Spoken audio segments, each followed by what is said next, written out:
Thank you, Alicia, and thank you everyone so much for being here. I know it's an uncomfortable format, so bear with us all as we make it through this as best as we can.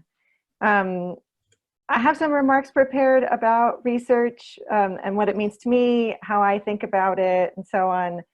But I thought I'd be remiss not to comment on the fact that research means something quite different in the middle of a pandemic, with library and lab closures, with shelter-in-place orders, with remote classes, and even virtual award ceremonies. With everything closed down, I think we find ourselves unable to continue our research programs in the same way that we had before. We're no longer able to see our mentors in in-person meetings, for example. We can't go to Strozier and peruse the shelves to seek information for our literature reviews. Our special collections and archives aren't available to us, and neither is our lab equipment. We're instead beholden to the internet for our work, which, depending on where you are, might be spotty or unreliable. It might cause embarrassing disruptions as you freeze or drop off of video conference calls. You might have to find the one place in your bedroom where you can sit comfortably in front of a sliver of blank wall. You might even need to go to someone else's house to use it. In other words, it's an imperfect environment for continuing your research at the same level of productivity that you had before the spring break.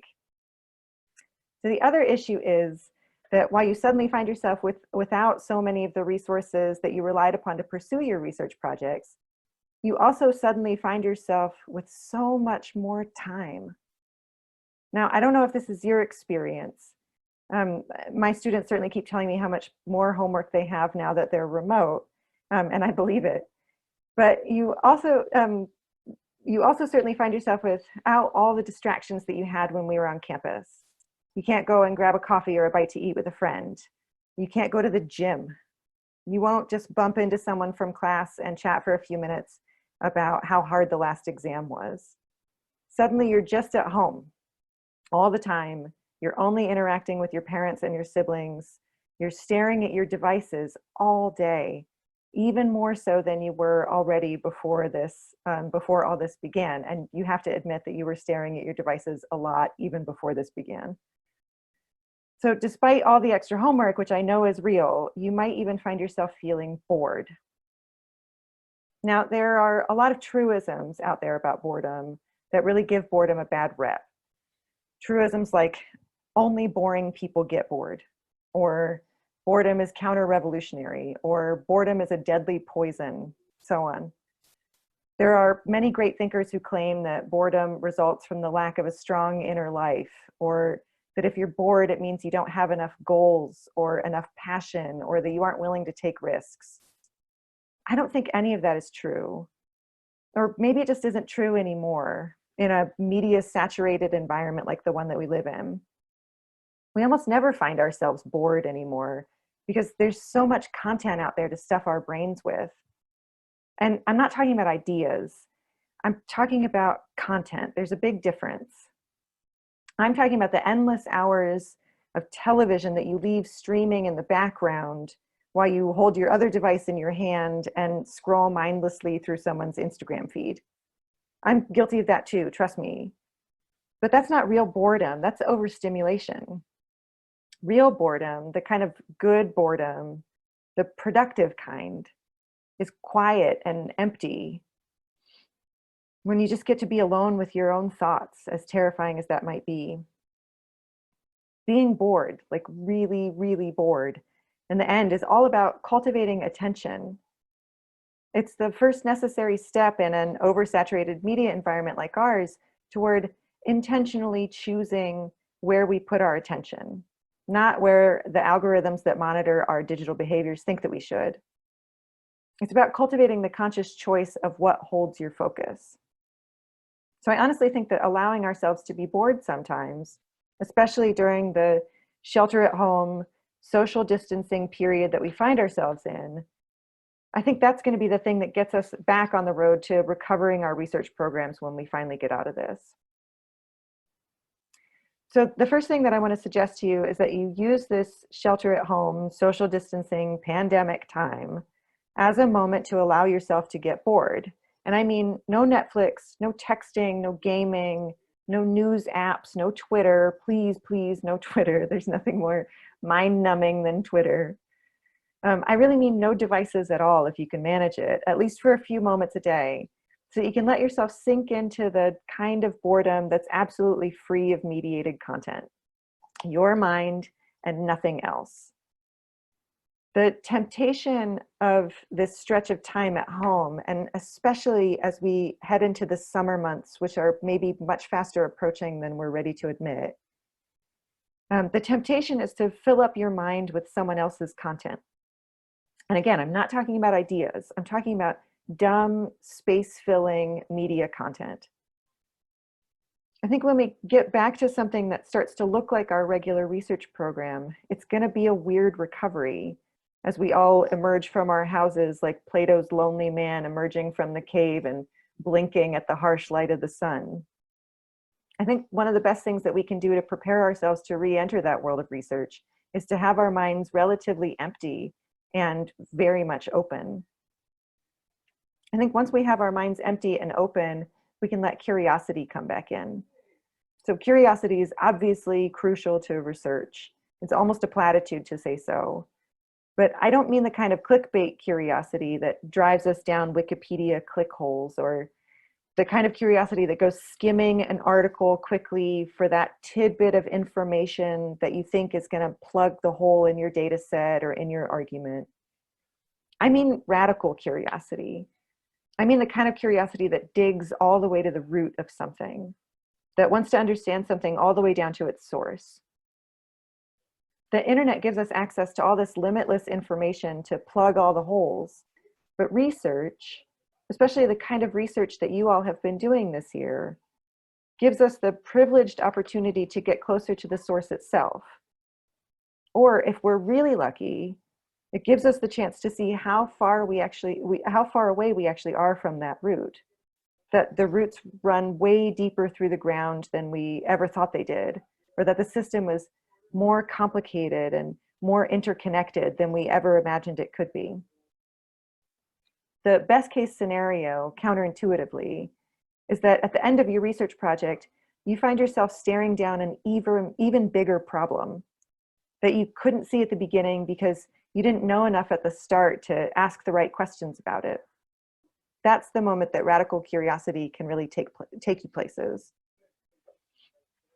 So I hope you all had that experience at least once this year, that you felt like your problem was insurmountable, that you weren't getting anywhere, that you were never going to understand the thing that you were working on, or that you couldn't do it.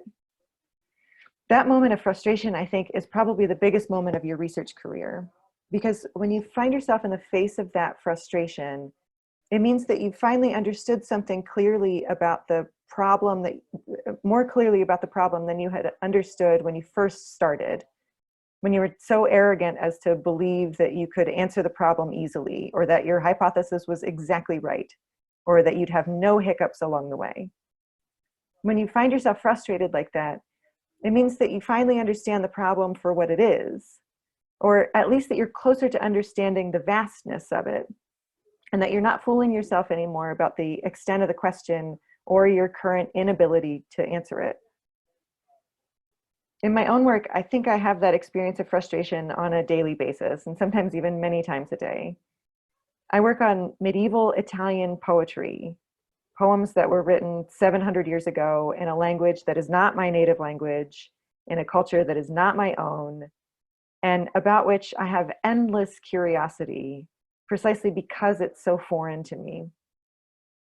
What first attracted me to that subject area was its strangeness, its difference from what I think I know about the world. It was so far removed in space and in time and in mentality from how I live my life that I found myself always wondering what it was really like to live in that space and time, or to think in that way. That world opened up to me through a single poem, Dante's Divine Comedy. And I started reading the Divine Comedy on my own when I just graduated from high school. I had this tiny pocket abridged edition of just the first 5 cantos of the poem. And I kept trying to read it and realizing that I was never going to get to it on my own. So I put it aside. And when I started college, I started taking Italian, not because of Dante, but because I wanted to go abroad and study in Italy and spend a little time there. But learning Italian was really hard for me. I did well on my homework assignments and on my tests, but I hated trying to speak, and I always felt frustrated by my inability to say correctly even some of the most basic things.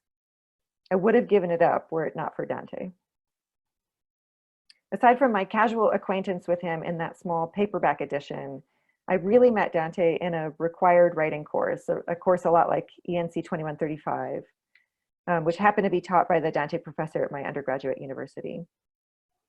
We read just little bits of the poem, and I loved it.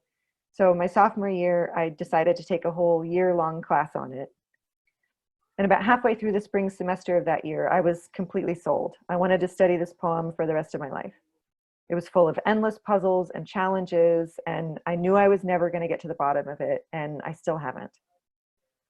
So I kept learning Italian, as difficult as it was for me, because I wanted to keep reading that poem, to keep discovering its world, its language, its mentalities, its history. And every time I open the text, I have an opportunity to change my perspective on that world and on my own. I teach it every year, but I don't have all its answers. I still struggle with its Italian. I still don't know exactly what its words meant in the time that they were written. And I still don't understand everything about how all the pieces that it presents fit together. It's not like the poem has changed in all the years I've been reading and studying it. So the changes have to come from me. I have to keep improving my abilities as a researcher and keep asking more and better questions if I'm going to completely open this world up. So when I come across a problem in my work, it usually means that I've turned a new corner in this unknown world and have discovered something else that is foreign and strange that has revealed itself to me out of nowhere. Something else that maybe I don't think I'll ever get.